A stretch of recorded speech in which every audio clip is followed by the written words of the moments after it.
श्रृंखलाओं का क्रम जारी है। तो आज भी आपके लिए एक बहुत ही विशिष्ट विशेषांक लेकर आए हैं। आशा करते हैं आपको यह विशेषांक अवश्य पसंद आएगा। आइए आप बिना देर किए हुए लेकर चलते हैं आपको आज के विशेषांक की ओर। जैसा कि आप सभी जानते ही हैं कि हमारे चैनल के माध्यम से कई सारी अद्भुत कथाएं आपके लिए हम लेकर आए हैं और आप सभी के बहुत अच्छी प्रतिक्रियाएं हमें देखने को मिल रही हैं, जिसके लिए हम आप सभी के लिए धन्यवाद प्रार्थी हैं।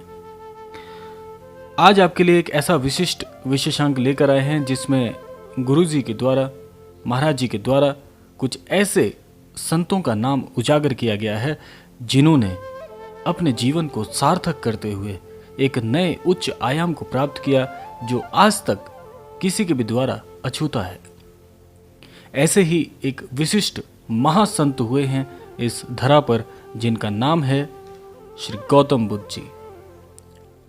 श्री गौतम बुद्ध जी ने अपने जीवन को एक ऐसे अनुरूप से, एक ऐसे आयाम में जिया है कि वे इस कलयुग की धरा पर होते हुए भी एक ऐसा जीवन जी कर गए हैं जो कि सदैव इस सृष्टि जब तक रहेगी, इस सृष्टि के रहने तक उनका नाम अमर रहेगा।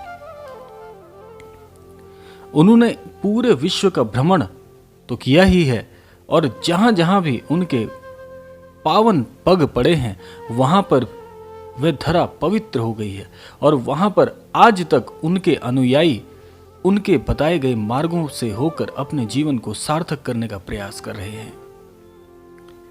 गौतम बुद्ध जी ने अपने जीवन को इतनी सादगी से, इतनी सरलता और सहजता के साथ जिया है कि शायद ही ऐसा कोई मनुष्य इस पृथ्वी पर उनके अलावा और जन्म ले सकेगा।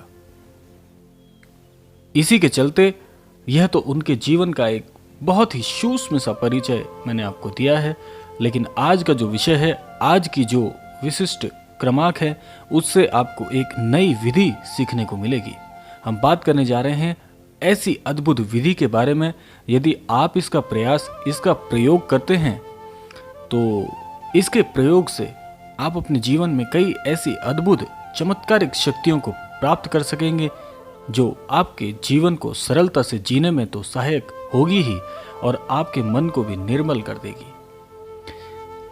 जाहिर सी बात है कि यह विधि ध्यान से संबंधित है। जो भी हमारे दर्शक ध्यान विधि का किसी न किसी प्रकार से प्रयास करते हैं, अभ्यास करते हैं, उनको आज का यह क्रमांक बड़ा ही सहायक सिद्ध होगा। गौतम बुद्ध जी ने अपने एक छोटे से वाक्य में, उनकी कई सारी पुस्तकें अनेकों लेखकों ने लिखी हैं, जिनमें से एक छोटा सा वाक्य उनका पूरे जीवन का सार सिखाकर जाता है। उनका एक छोटा सा वाक्य है कि बहुत सारे मनुष्य ईश्वर को खोजने का प्रयास करते हैं, लेकिन ईश्वर को खोजने की बजाय यदि आप स्वयं की खोज में लग जाते हैं तो आपको ईश्वर की स्वतः ही प्राप्ति हो जाती है। ये एक ऐसा वाक्य है जो कि आपको और आपके जीवन को सार्थक करने का भरसक प्रयास और एक भरसक अभ्यास आपको देकर जाएगा। ध्यान एक ऐसी विधि है जिसमें आप जितना चाहे डूब जाएं, लेकिन ये एक ऐसा अनंत सफर है जो कि आपको एक छोर से दूसरे छोर तक का एक ऐसा मार्ग बताकर जाएगा कि आप इसमें खोते ही जाएंगे और यह अभ्यास आपका जीवन भर चल सकता है। आप इसकी गहराई में इतना समा सकते हैं कि आपको इसका कोई भी अनंत जो अनुभव है वह प्राप्त हो सकेगा। गौतम बुद्ध जी ने कहा है कि जो भी योग का अभ्यास करते हैं उनको सबसे पहले स्वयं की खोज करनी चाहिए। और वह स्वयं की खोज कैसे हो सकती है?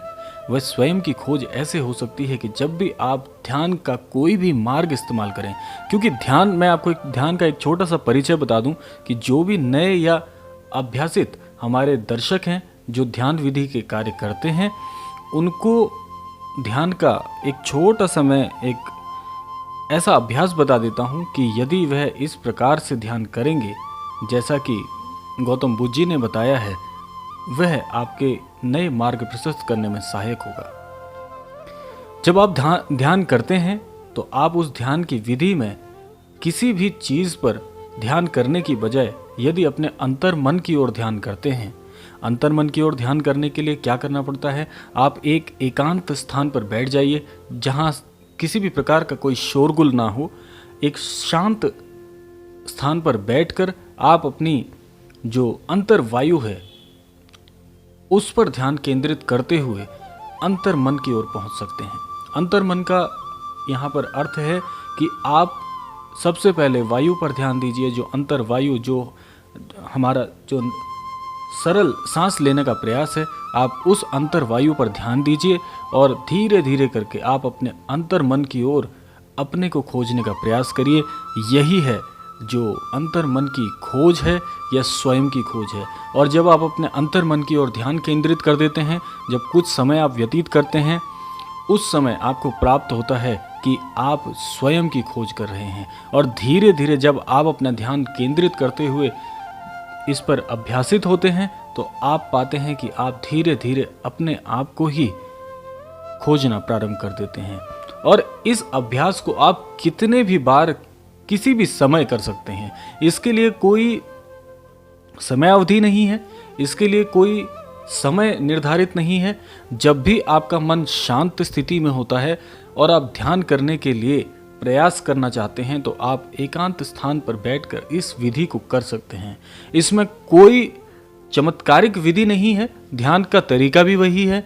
ध्यान करने के लिए जो वातावरण चाहिए होता है वह वातावरण भी वही है। बस आप ध्यान का जो मूल लक्ष्य है बस उसको परिवर्तित कर रहे हैं, उसमें एक छोटा सा परिवर्तन कर रहे हैं कि आप किसी भी चीज़ पर अभ्यास करने की बजाय स्वयं की अंतर्वायु से होते हुए अपने अंतर मन की ओर आप झांक रहे हैं।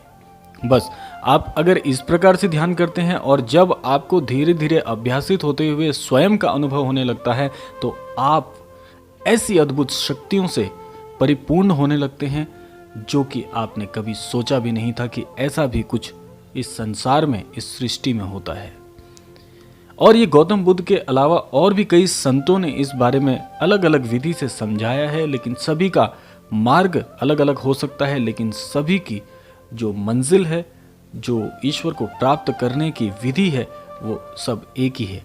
जैसे अलग अलग नदियाँ बाद में अलग अलग मार्गों से होते हुए एक विशाल समुद्र में मिल जाती हैं, उसी प्रकार मार्ग अलग अलग अवश्य हो सकते हैं, लेकिन ये सारी शक्तियाँ, ये सारा जो अभ्यास है वह सिर्फ एक ही केंद्र धारा की ओर बहता है, एक ही जगह पर मिलता है, एक ही त्रिवेणी में समाहित होता है। तो यह था आज का विशेषांक। आशा करते हैं कि आज का विशेषांक आपको अवश्य पसंद आएगा। तो ऐसी कामना के साथ में आज के इस विशेषांक से विदा लेते हैं और मिलते हैं अगले क्रमांक में। तब तक के लिए जय श्री राम, जय गुरुदेव, जय उत्तराखंड।